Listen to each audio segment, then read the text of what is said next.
Bonjour. Aujourd'hui, lecture de Luc 3, Genèse 17 et Psaume 43. Je lis la parole du Seigneur, Luc chapitre 3, la prédication de Jean-Baptiste. C'était la 15e année du règne de l'empereur Tibère. Ponce Pilate était gouverneur de Judée, Hérode régnait sur la Galilée et son frère Philippe sur le territoire de l'Iturie et de la Trachonite. Lysanias régnait sur l'Abilène, Anne et Caïphe étaient grands prêtres.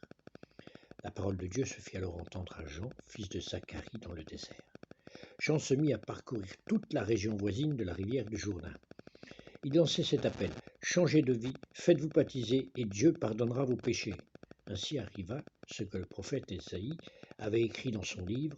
C'est la voix d'un homme qui crie dans le désert: « Préparez le chemin du Seigneur, faites-lui des sentiers bien droits. Toute vallée sera comblée, toute montagne et toute colline seront aplanies, les courbes de la route seront redressées, les chemins en mauvais état seront égalisés, et tout être humain verra comment Dieu nous sauve. » Des foules venaient à Jean pour qu'il les baptise. Il leur disait: « Bande de serpents, qui vous a enseigné que vous pourriez échapper à la colère divine qui va venir? Accomplissez des actes qui montrent que vous avez changé de vie, et ne vous mettez pas à dire en vous-même: Abraham est notre ancêtre, car je vous déclare que Dieu peut utiliser cette pierre pour en faire des descendants d'Abraham. La hache est déjà prête à couper les arbres à la racine. Tout arbre qui ne produit pas de bons fruits va être coupé et jeté au feu. » Les foules lui demandèrent alors: « Que devons-nous donc faire ?» Il leur répondit: « Celui qui a 2 chemises doit en donner une à celui qui n'en a pas, et celui qui a de la nourriture doit la partager. » Des collecteurs d'impôts vinrent aussi pour être baptisés et demandèrent à Jean: « Maître, que devons-nous faire ?» Il leur répondit: « Ne faites pas payer plus que ce qu'ordonne la loi. » Des soldats lui demandèrent également: « Et nous, que devons-nous faire ?» Il leur dit: « Ne prenez d'argent à personne par la force ou en portant de fausses accusations, mais contentez-vous de votre solde. » Le peuple attendait plein d'espoir. Chacun pensait que Jean était peut-être le Messie. Jean leur dit alors à tous: « Moi, je vous baptise avec de l'eau, mais quelqu'un de plus puissant que moi va venir. Je ne suis pas même assez bon pour dédier la courroie de ses sandales. Il vous baptisera avec le Saint-Esprit et avec du feu. Il tient en sa main la pelle à vanner pour séparer le grain de la paille. Il amassera le grain dans son grenier, mais il brûlera la paille dans un feu qui ne s'éteint jamais. » C'est en leur adressant beaucoup d'autres appels encore que Jean annonçait la bonne nouvelle au peuple. Cependant, Jean fit des reproches au gouverneur Hérode parce qu'il avait épousé Hérodiade, la femme de son frère, et parce qu'il avait commis beaucoup d'autres mauvaises actions. Alors Hérode commit une mauvaise action de plus. Il fit mettre Jean en prison. Le baptême de Jésus. Après que tout le monde eut été baptisé, Jésus fut aussi baptisé. Pendant qu'il priait, le ciel s'ouvrit et le Saint-Esprit descendit sur lui sous une forme corporelle, comme une colombe.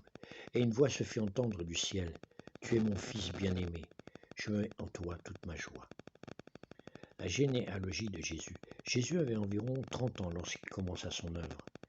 Il était là, à ce que l'on pensait, fils de Joseph, qui était fils d'Élie, fils de Mathat, fils de Lévi, fils de Melchi, fils de Jonaï, fils de Joseph, fils de Mattasias, fils d'Amos, fils de Naoum, fils d'Esli, fils de Nagai, fils de Matt, fils de Mattasias, fils de Séméne, fils de Joseph, fils de Joda, fils de Johanan, fils de Réza, fils de Zorobabel, fils de Zalatiel, fils de Néri, fils de Melchi, fils d'Adi, fils de Kosam, fils d'Elmadam, fils d'Er, fils de Jésus, fils d'Élézer, fils de Jorim, fils de Mathat, fils de Lévi, fils de Siméon, fils de Juda, fils de Joseph,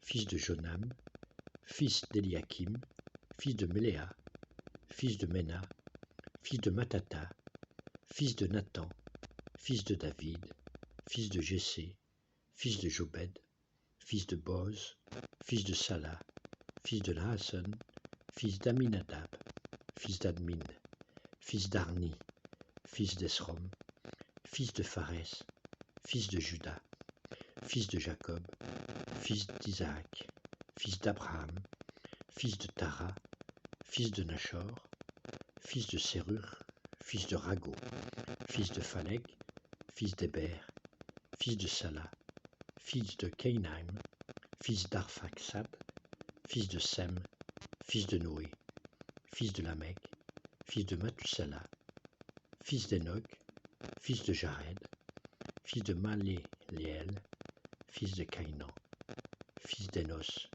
fils de Seth, fils d'Adam et fils de Dieu. Voilà, ça c'est la généalogie de Jésus. J'ai lu la parole du Seigneur, chapitre 3 de l'Épître selon Luc. Amen. Alléluia. Nous allons voir maintenant le psaume 47. Il s'agit d'applaudir le Seigneur, le grand roi. Ce psaume du répertoire du chef de chorale, psaume appartenant au recueil de la confrérie de Corée. Vous tous les peuples, applaudissez, acclamez Dieu avec des cris de joie, car le Seigneur, le Dieu très haut, est redoutable. Il est le grand roi de toute la terre. Il nous soumet des peuples, il met des nations à nos pieds. Il a choisi pour nous notre patrie, et nous en sommes fiers, nous le peuple de Jacob, qu'il aime. Dieu, montre à Sion parmi les acclamations, le Seigneur arrive au son du corps. Célébrez Dieu en musique, célébrez-le, célébrez notre roi, célébrez-le. Car le roi de toute la terre, c'est Dieu. Célébrez-le par un hymne. Dieu règne sur les nations, il siège sur son trône divin.